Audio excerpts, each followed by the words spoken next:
Very good morning, friends. So, in the previous part, I was discussing with you the aspect of AS29, where we had a good discussion on the concept of provision. And at that particular stage, I also said that you cannot really appreciate the concept of provision, rather, I would say contingent liability, unless you interact with both the concepts put together. So today I'm going to take the second and the last part in terms of AS29, where I'm going to focus my concerns on a contingent liability.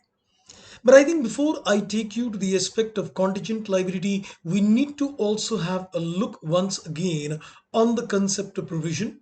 Because once I am able to take a quick recap on the three-step procedure which I gave you, then I think we'll be able to appreciate the definition of a contingent liability as well. Now, before I take you to the definition of a contingent liability, I am taking you back on the concept of provision, which we've already discussed. Well, if you remember the chain of thought, I had given you that when you're looking at the word provision, there are three things which should go at the back of your mind. Number one, you need to decide that is there a past event which leads to a present obligation. Now, within the first step, I had given you a total of three steps. I said the first thing you need to see is that is there a past event? That's one. Which triggers an obligation? That's two. That obligation could be legal, or it could be something by virtue of contract, or it could be constructive in the sense that you want to maintain good business practices.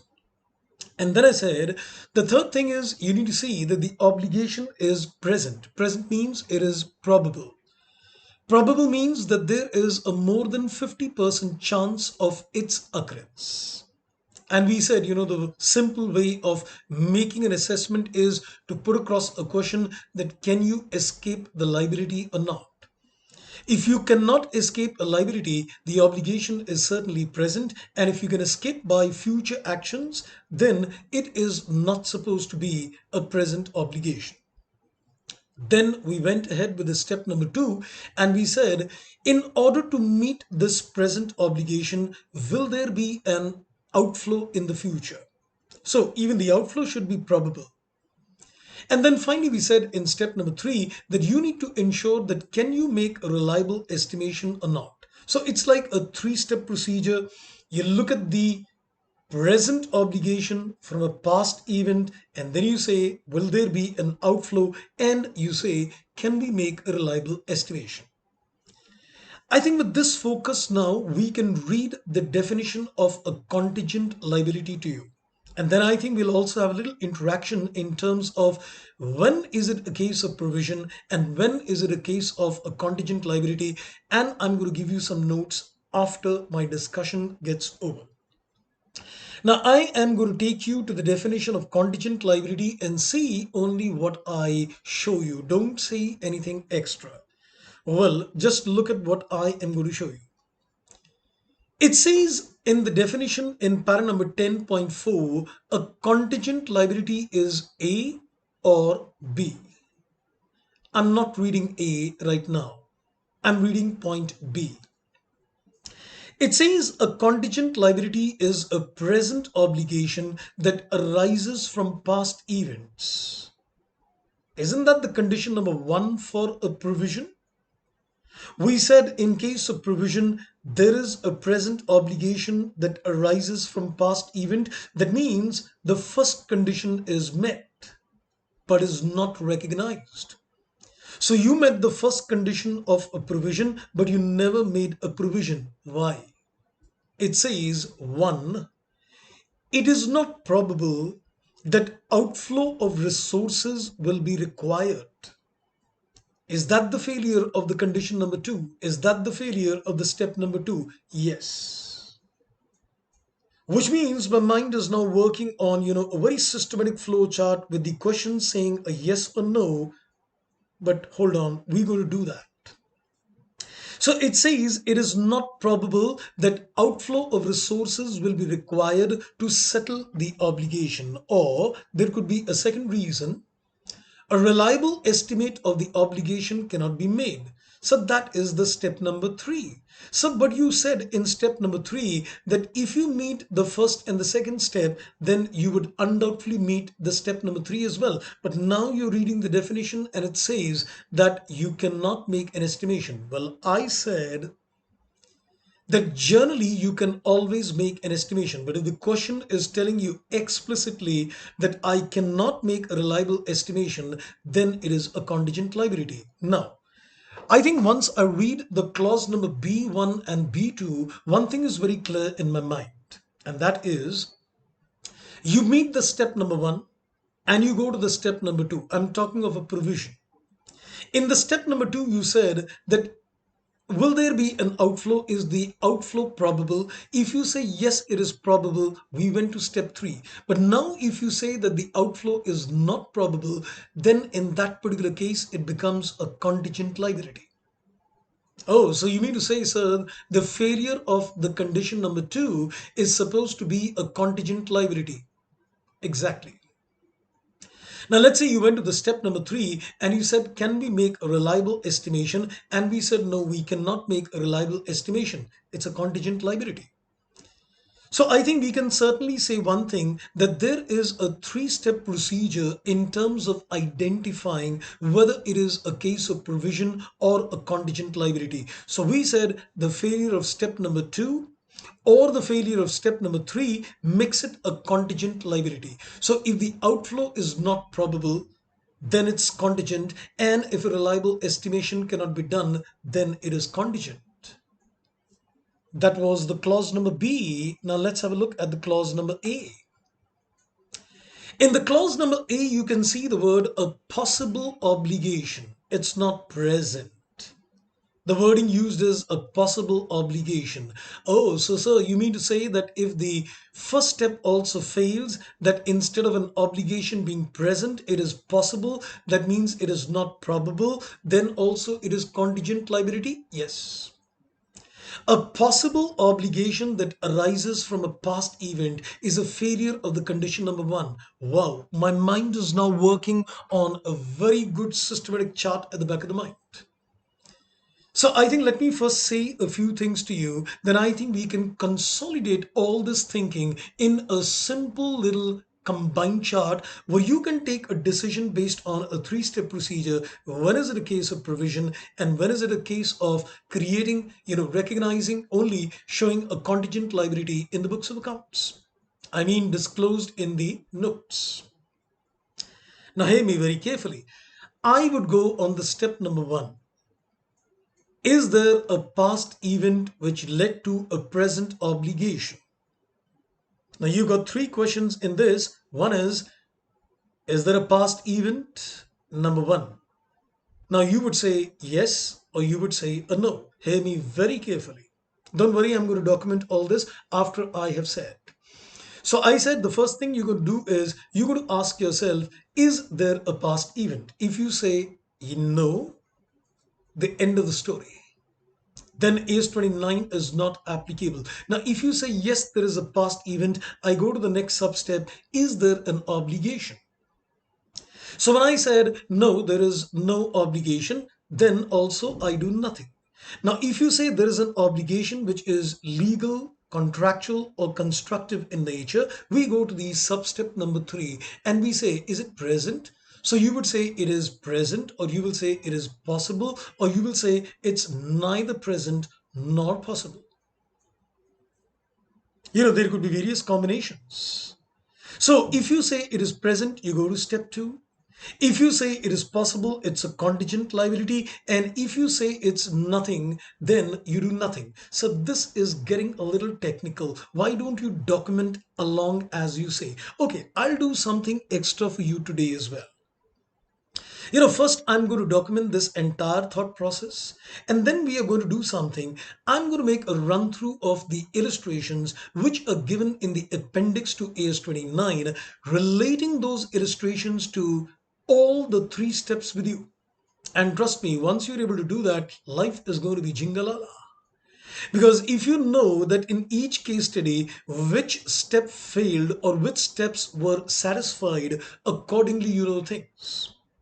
So I think let's do one thing. Let's first make a comprehensive list of steps with you. And I think maybe we can do something good as well. Let's do one thing. Let's make the chart. And along with the chart, I think we can keep showing you a few examples maybe. And then we can relate it and put them down. No, sir. Let's first make a chart. Okay, we'll first make a chart. Then I think we'll go to the examples and I'll write down those illustration references in the notes itself. I think that would make a good deal, isn't that so? That's a brilliant idea. Good men, I would say great men think alike. Okay, so let's begin with this. And we are saying that there is a complete three-step procedure. Now, see this very, very carefully. Because if you're going to get this three-step procedure with the linkages of the illustrations, trust me, nothing is going to stop you in terms of cracking AS29. So I am working on the step number one. In the step number one, you are going to first of all ask yourself a question in A. Is there a past event? You're going to first put across a question to yourself that is there a past event? And the answer could be a yes, or the answer could be a no. Now, if you say the answer is no, then Accounting Standard 29 is not applicable. So can you please remind us the example when the past event is not taken place? I think I like to do that simultaneously. You must see the part number one before you watch this part. Okay, now what is the agenda? I said, in the previous part, I gave you an example that if you do not meet a delivery schedule, there is a penalty. So let's say I have to supply goods to a customer and he tells me that if you don't meet a delivery schedule, then there is going to be a penalty. I have not yet failed the delivery schedule. So if I've not yet failed a delivery schedule, the event has not taken place. And if the event has not taken place, there is no past event. So unless the event takes place where I've actually failed to deliver on time, then only the event can trigger an obligation of paying a penalty. So what is important is that has the event taken place, which is going to trigger the obligation. So if you say no, the event has not yet taken place, AS29 is not applicable. Now, when you say yes, there is a past event, then you need to go to B. Then you need to go to the 1B. Now, let's see what you're going to do in terms of 1B. In 1B, we'll say, is there an obligation? Is there an obligation? Now, you need to see that is there an obligation, and when you see that is there an obligation, we've already seen that the obligation could be something which is legal, the law is already in place, or the law is not yet enacted, but it is virtually certain it will be enacted. That also I discussed in the part number one, that the law is already there or the law is not yet enacted, but we are very certain beyond any doubts that it will be enacted. It's a legal obligation, or it is constructive. I'm putting as constructive, though AS29 does not use the word constructive. They use the word good business practice, or it is by contract. So the law tells me, or I entered into the contract, or it is something which I believe that for good business practices, I should follow that. So we're going to see that is there an obligation? So the answer would be yes, there is an obligation, or we say no, there is no obligation. Remember the question where I gave you an input that there was a need to train the staff. And I said the employer has got no obligations in terms of training the staff. He's neither got obligation by virtue of law or by virtue of contract or constructive. So when there was a case of a staff training, we said there is no obligation. And if there is no obligation also, we do nothing. I'm not saying that AS29 is not applicable, but do nothing is as good as saying that. So if you say yes, there is an obligation, then what you need to do, you need to go to the step number C. Go systematic one by one. Trust me, I'm going to walk through certain cases with you and you're going to get a blend of all these three. And once you get that, trust me, examination questions are going to be pretty simple and straight. So in this particular case, we now go to the C part. In the point number C, there is one C. You will now say that is the obligation, is it probable? So you need to now put across that is the obligation probable in nature. Now, when you say it is probable, it means that it is supposed to be present. The chances of occurrence is 50% plus. It means not 50, it means 50% plus. Now, when you say it is probable, then there are three possibilities which could arise. I would say yes, it is present. Or I would say no, it is not present, but it is possible. Or I say no, it's neither present or not possible in nature. I mean, it can be either of the two, or it may be nothing. Now, if you say that it is present in nature, then in that particular case, you go to step number two, the bigger step. And if you say it is possible, it's a contingent liability. And if you say it's neither, you do nothing. I hope the life becomes simple based on this thought process. Baby steps, step by step. So you need to see, is there a past event? Yes. Is there an obligation? Yes. Is it present? Yes. You go to step two. If not possible, then contingent. Then step number two, let's get the refinement on the step number two as well. So in terms of the step number two, sometimes the triangle gets made, though it is step number two. So in terms of step number two, this is artificial intelligence. So in terms of step number two, we need to see that will there be an outflow? So is the outflow going to take place to settle the obligation, and is the outflow probable? There is more than a 50% chance of the outflow taking place, or the outflow is not probable. So the chances of the outflow is below 50, 50 or below, or if it is more than 50. If it is probable, you go to step number three. So you say that yes, the outflow will certainly take place. There are quite good chances, more than a 50% chance that outflow will take place.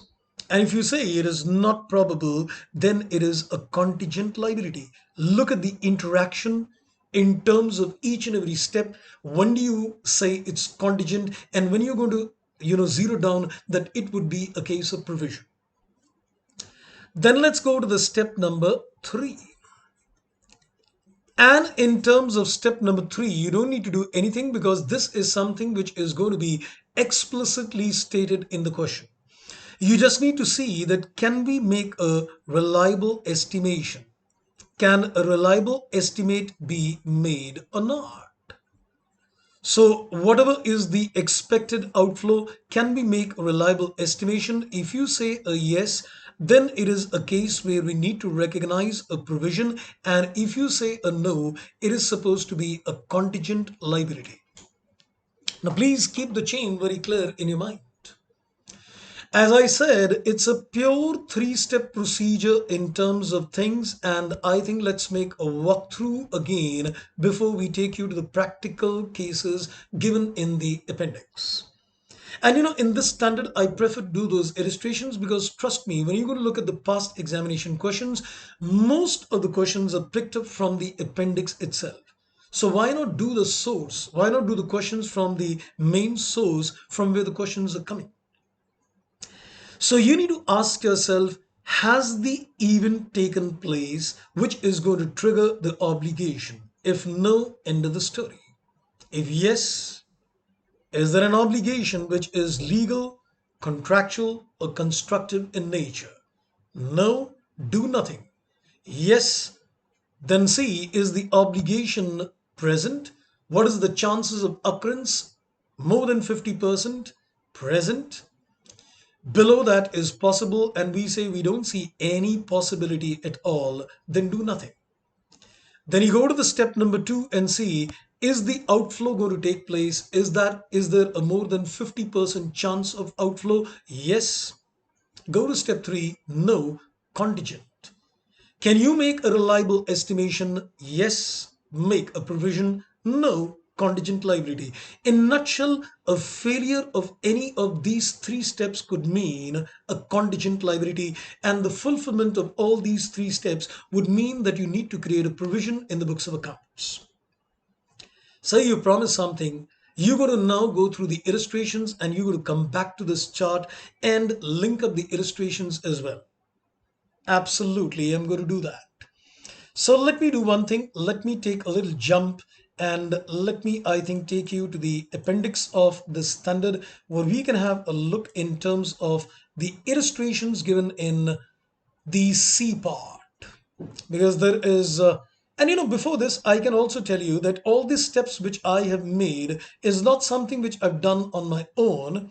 You can also see the proof in terms of the decision tree. Have a look at this decision tree. I think I'm just going to make it a little short so that you can see it in a combined shot.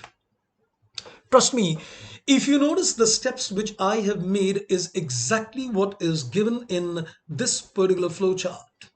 Can you see present obligation as a result of a past event? That past event is called an obligating event. If you say a yes, you say that is there going to be outflow which is probable. If you say a yes, you look at the reliable estimation. When three steps are met, provide. And you can see the other permutation combinations when you land up saying it's a contingent liability or you land up saying nothing. But you don't need this flow chart because I've already covered this in a three-step procedure. So trust me, this three-step procedure is not something which is my invention. It is the concept on which AS29 is actually based. Okay, now I think let's go through some illustrations with you, and we are going to link those illustrations with our notes as well. Let's look at the illustration one. We've done these illustrations, but I want to show them with new eyes. A manufacturer gives a warranty at the time of sale to purchaser of its product. Under the terms of the contract, under the terms of the contract for sale, you know what I'm thinking. The manufacturer undertakes to make good by repair or replacement manufacturing defects which become apparent within 3 years from the date of sale. On the past experience, it is probable, more likely than not, that there will be some claims under the warranty. This was an illustration which met all the conditions. We said, what is the past event? The sale triggers the warranty. If there is a sale, there can be a warranty obligation. If there is no sale, there is no warranty obligation. So the past event is the sale. The obligation is contractual. And it very clearly says it is probable. So the first step is met. And in order to meet the obligation, there will be outflow. And it goes without saying that there you can make an estimation. So it's a complete package where all three steps are met. Don't worry, we'll document that. Let's have a look at the illustration number 2. An enterprise in the oil industry causes contamination but does not clean up because there is no legislation requiring to do so. On the balance sheet date, it is virtually certain that a law requiring a cleaning up will be enacted shortly. So number 1, what is the event which triggers the obligation to clean? It is the contamination, which is the event, the past event, which triggers that you need to do a cleaning up. The past event has taken place. The law is not there, but it is virtually certain it will be enacted. So there is an obligation. And can you escape the obligation? No, you cannot. So it is present as well. The step number 1 is met. And if you do cleaning up, there will be an outflow. And it goes without saying that you can make a reliable estimation for the same. A complete package in terms of where all three steps are met. Wow. Well, I'm not making a walkthrough on all illustrations, but today we're in a mood to do almost all the illustrations with you. We did this also illustration 4. A retail store has a policy of refunding the purchase by dissatisfied customer even though you've got no legal obligation, but the policy is known generally. It is for the purpose of maintaining good business practices that you refund the money to the customer. Has the sale taken place, the past event taken place, the sale, which triggers the obligation for creating a provision for refund? So, is there an obligation? Constructive. And in this particular case, it is probable, yes, if the customer comes back to you, you cannot escape the obligation. So, the first step is met. There will be an outflow, and we can certainly make an estimation. All three are met. So illustration 1, illustration 2, and illustration 4 is on the agenda where all three steps are met. Now, before I take you further, I think I like to put this linkage out here that in when you are revising this particular chart, remember that you need to refer to when all three steps are met. When all three steps are met, you want to make a complete revision of this. Then you go to which illustration? You're going to look at illustration number 1, illustration number 2, and illustration number 4. So what about illustration 3? Homework. Let's, I think, take you forward. And I'm skipping illustration 5 as well. Now we're coming to illustration number 6. The government has introduced a number of changes. We did this illustration also. The government introduces a number of changes to the income tax system. As a result of these changes, an enterprise in the financial service sector needs to retrain what is the past event, the changes in the income tax system. And as a result, the enterprise needs to retrain a large proportion of its workforce so that they can comply with the financial service regulations. Now, what is the past event? The changes in the income tax system. Is there an obligation? No. So, but employers would generally train their employees when there are changes in the system. In the examination, the question has to shout and tell me that there is a constructive obligation. I don't consider implied obligations. In this particular question, I am nowhere given that the employer is such a good person that he trains employees. He's got a history of training employees in the past. When there was a question of a refund policy, it very clearly said the company has a policy and people are aware of it. It doesn't say anything in this question. And if it doesn't say, don't read in between the lines.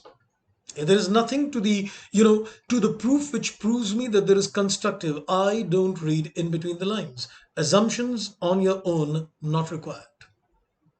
So is there an obligation? No. If there is no obligation, I'm not supposed to do anything. So this illustration can also be linked back. And I think if I take you back, when I said, is there an obligation? I think you can link it that here you can go and link to illustration number 6. Isn't that interesting? You should always be able to relate your illustrations with the concept. You know what is important? I personally believe that whenever you are studying accounting standards or maybe any other chapter for that matter, first get your concepts, then apply those concepts to the practical illustrations and then map your illustrations with the concept so that later you want to go back and revise, you got your mind maps ready. That's what I call mind maps, that you've got the concept, you've done the illustrations and you mapped them up so everything is there in place. Today, I am giving you that value addition in terms of doing some mind mapping with you. Okay, let's now have a look at illustration 7. You don't do. Not exactly meant much for your levels. So you can skip illustration 7, but you can do illustration 3 and 5 as homework. Now let's look at the illustration number 8. It says after a wedding in 2004-5, 10 people died. How funny is that? After the wedding, 10 people died. Then he says possibly as a result of food poisoning from the product sold by the enterprise. People consumed the product and due to food poisoning, 10 people died after a marriage. Legal proceedings started seeking damages from the enterprise, but it disputes the liability. Up to the approval of the financial statements, the enterprise lawyers advise it is probable that the enterprise will not be found liable. The lawyers are telling me, don't worry, we will not be found liable. So chances are more likely that I will not have any claims against me. You know what I am saying. However, when the enterprise is preparing the financial statements for the next year, 2006, the lawyers advise that owing to developments, it is probable that the enterprise will be found liable. Let's go step by step. What is the past event? The sale of the product is the past event and the consumption of that item by the consumer. You made a sale and he consumed the item, so that is triggering a case against the company. So a past event has taken place. Agreed. There is a legal proceedings, which means the obligation is legal in nature and the companies are always liable. If you sell a consumer product to someone and he dies because of food poisoning, the company would always be legally obliged. So there is an obligation. But is the obligation present? I would say for the year 2005, it is not present because the lawyers say that we will not be found liable. But for the year 2006, it is present because it says it is probable that you would be found liable. So in one case, the probability is there. So which means the obligation is present, and in the 2005, it is not there. So I think if I'm looking at 2005, since the obligation is possible, it makes it contingent liability.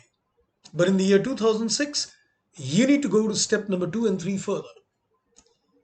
So if there is a legal suit against the company and it loses the case, will there be an outflow? Yes. Would I be able to make an estimation? Goes without saying. So in this question, there are two questions actually. For the year 2005, it is a case where it is contingent. For the year 2006, it is a case where all three steps are met. Wow.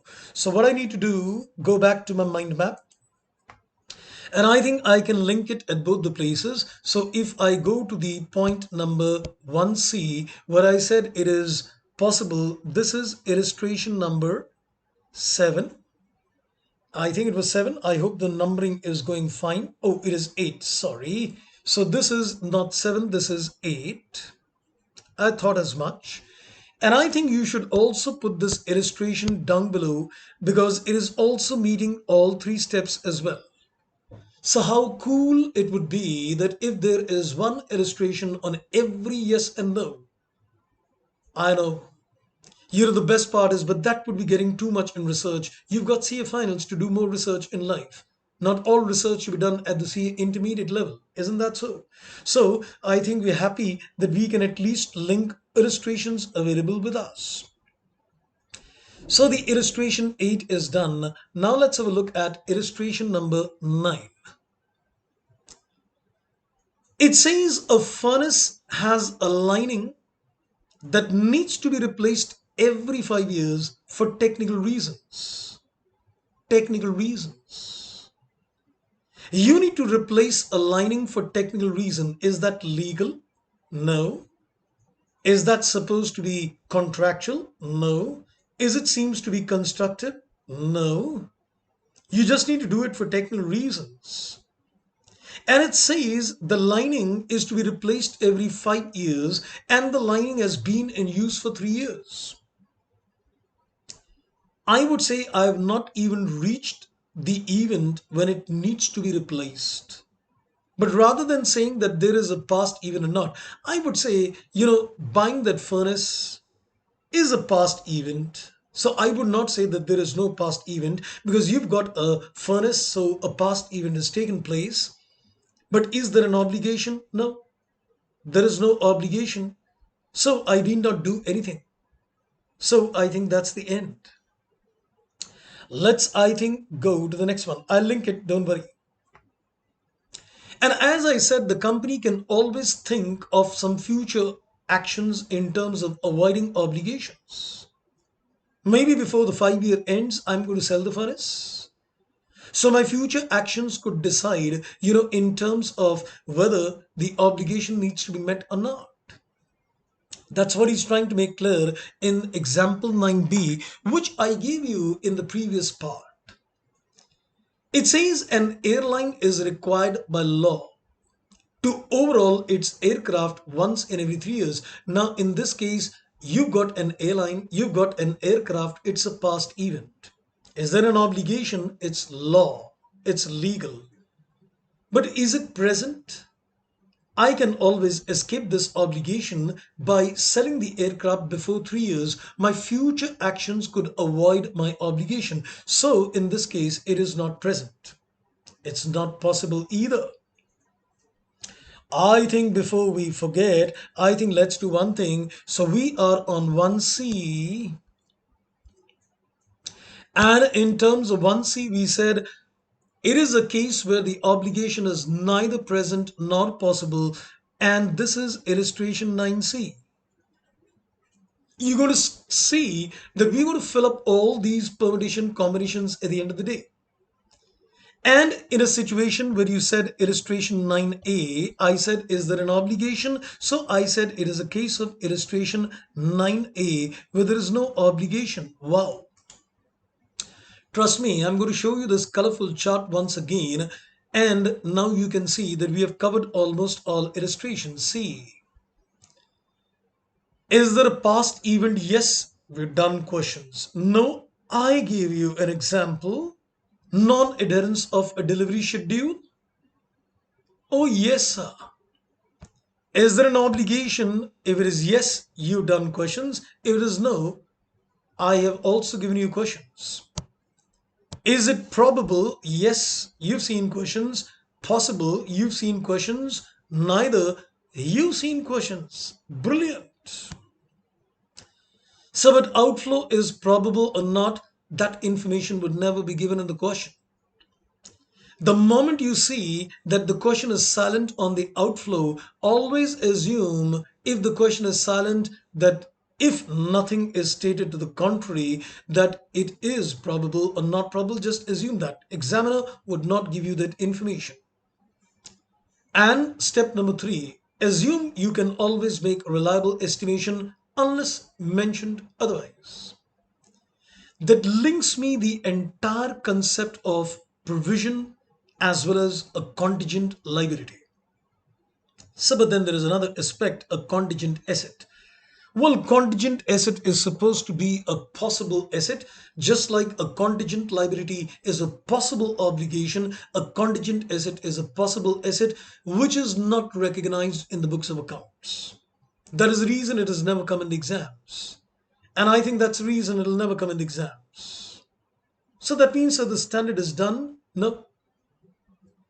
There is one small little thing which I need to give you at this stage, without which my discussion on AS29 is not going to be complete.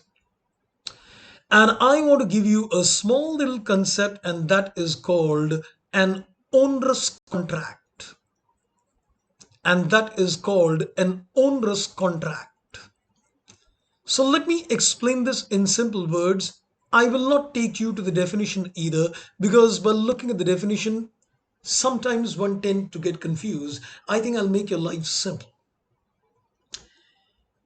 If you remember, if you've done accounting standard 7, there was a provision in accounting standard 7 construction contract that if your contract price is less than the contract cost, remember accounting standard 7, that when the contract price is less as compared to the contract cost, we used to say in A7 that there is a need to make a provision for the foreseeable losses. Trust me, that is a case of an onerous contract. There are many standards like AS7 which covers the concept of onerous contract. They've got an inbuilt concept of onerous contracts in them. Like A7, when you say that the revenue is less and the cost is more, we say that you should make a provision for the foreseeable losses. So, any other example? Accounting standard 2 inventory, you consider the inventory at cost or NRV, whichever is less. What is NRV? The economic benefits you will derive from sale. So when you say that the NRV is less, the benefits are less, the cost is more. So you're making a provision by writing down the inventory. Isn't that onerous in nature? It is.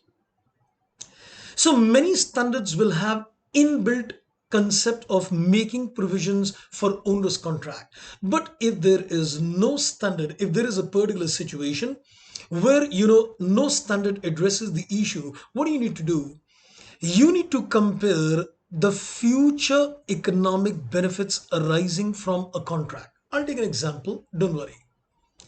You need to see that what is a future economic benefits from the contract and compare it with the cost involved to meet the obligation. So you need to see that what is the economic benefits, the revenue which you're going to get, and what is the cost associated to earn this revenue. If you realize that the future economic benefit is less, it indicates the contract is onerous in nature. So in any contract, if you say that the cost is more, it is onerous in nature and you need to make a provision for the loss. How much? Let me explain with an example. Look at this example very carefully. I entered into a contract with a supplier that I will buy 1000 units at the rate of 20 rupees per unit. I entered into a contract with a supplier that I will buy 1000 units at the rate of 20 rupees per unit. I thought that I will be able to sell them at the rate of more than 20, but unfortunately, I'm going to sell this item at 18. So I'm basically trading. I'm going to buy these items at 20 and then I'm going to sell them at 18. So if somebody were to, if I were to answer that what is the future economic benefits, I would say the future economic benefits is that you will sell these items at the rate of 18 rupees each. You'll buy them at 20 and then sell them at 18. So 1000 units into 18, the sales revenue, that is the future economic benefits expected. But what is the cost in terms of meeting the obligation? You will have to pay 20,000 to buy this. So you know that you're going to get a loss of 2000 rupees. This is a contract which is onerous in nature because the amount of revenue which you're going to earn is going to be less as compared to the cost to fulfill the obligation. So it is onerous in nature. So this is a contract which is onerous in nature. So that means we should make a provision for 2000. Depends.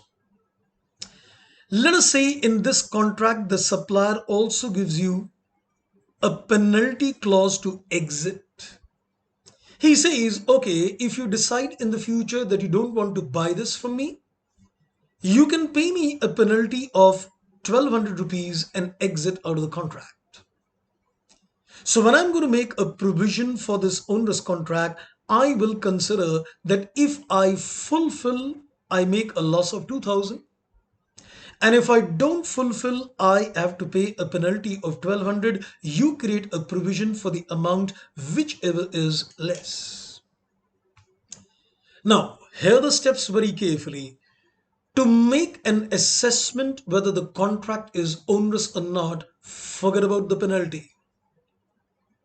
To make an assessment, there are two aspects. Assessment whether it is onerous is one, and making a provision is another. So what do you need to do? You need to make an assessment whether the contract is onerous or not. When you make an assessment, you will compare the revenues to be derived from the sale and you will compare the cost you will have to incur if you meet the contract. So you get a revenue of 18 and you incur a cost of 20. So there is a loss which is 2000. So when you know that the amount of cost is going to be more than the benefits, it is onerous in nature, that makes an assessment. And once you made an assessment, then you go back and see what is the provision to be done. Look at the two sides. I remember a Hindi phrase which says, Ek taraf kuan, ek taraf khai.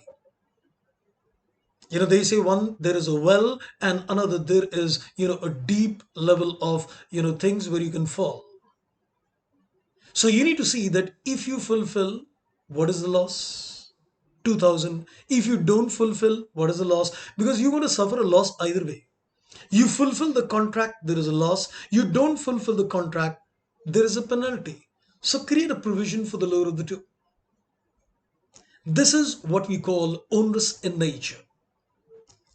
Long time back, a question came on this concept, and that was linked to leases. And that question was again picked up from the appendix of AS29. And I think if I don't do this illustration, I would not justify the concept of onerous contract. An enterprise operates profitably from a factory that is leased under operating lease. You've taken a factory on operating lease. It says during December, the enterprise relocates the operation. The lease on the old factory is going to continue for the next 4 years, but it cannot be cancelled and the factory cannot be relet. You've taken a factory on a lease and your payment of the lease rents are unavoidable. You've shifted to some other place. You cannot sublease. You cannot cancel. That means you need to pay the rentals and you cannot sublease and get a rental from somebody else. Is there any economic benefits you're going to derive? No. But is there an associated cost in terms of paying a rental which is unavoidable in nature for the next 4 years? Yes. Does this tell me it is onerous in nature? Yes. So how much provision do I create? There is no escape clause in this. You can't exit out of the contract. The only thing you need to do is pay the rent. So create a provision for 4 years rental, which is the provision for onerous contract. Because you've got no other, route except to meet the obligation. So do we provide for all the 4 years rental this year? Yes. Your payment of 4 years rental is something which is unavoidable, against which you're not going to get any economic benefits. You need to make a provision for all the 4 years unavoidable rental today itself when you shifted to the new factory. This is called onerous in nature. Right, friends. So I think that takes care of my discussion on the second and the last part on AS29. So what you need to watch out is you need to go through the 3-step procedures which I gave you, connect them to the illustrations which I gave you, and just go through the concept of onerous contract. Try the examination questions. Trust me, you are going to feel absolutely confident in nature. So thank you for listening to me. Thank you. Take care and goodbye.